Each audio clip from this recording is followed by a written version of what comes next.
Hi folks, it's time for another tidbit from the story of Noah's Ark. This time we're talking about the birds that Noah sent up through the window in the ark after it had rested on the mountain for a few number of months or whatever.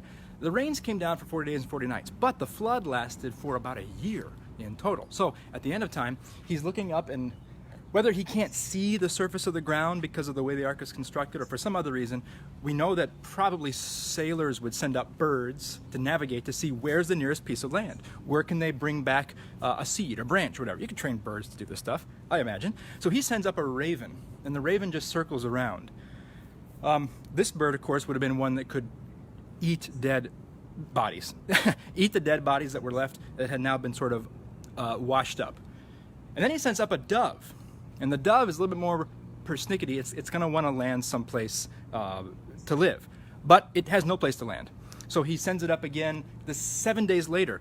And this time the dove brings back an olive leaf in its mouth. You've seen this image before. Iconic, isn't it? After 7 days, he sends the dove up one more time. He's very patient. And this time, the dove doesn't come back. And that's how he knew there's a home for the dove, there's a home for us. He opens the door of the ark, and he sees that the floods have gone. So I want to focus in on that one picture of the dove with the olive leaf in its mouth. It might have been after World War II, the UN adopted that image of a dove with a leaf in its mouth as a symbol of peace. You've seen it, right? I'll extend the olive branch.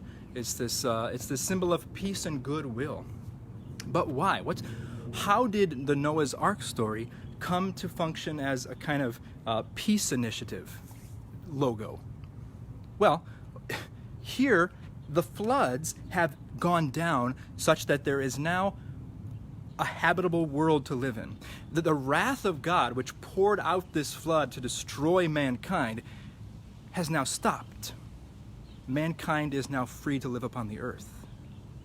What better peace, what more all-encompassing peace can there be but for peace with God? And so Jesus, when he's raised from the dead, look at the first thing he says to his disciples, who ran away from him, who denied him, or even who betrayed him. He says, "Peace be with you, peace to you. All is forgiven. It's all done. The wrath of God is passed over." When Jesus is baptized, the beginning of his ministry, he comes up out of the water. And as if it weren't already clear enough to us, God sends his Holy Spirit down on him in the form of a dove. And it lands on him and remains on him. There is a new world in Jesus, a new home in him, in which the wrath of God is all done and exhausted.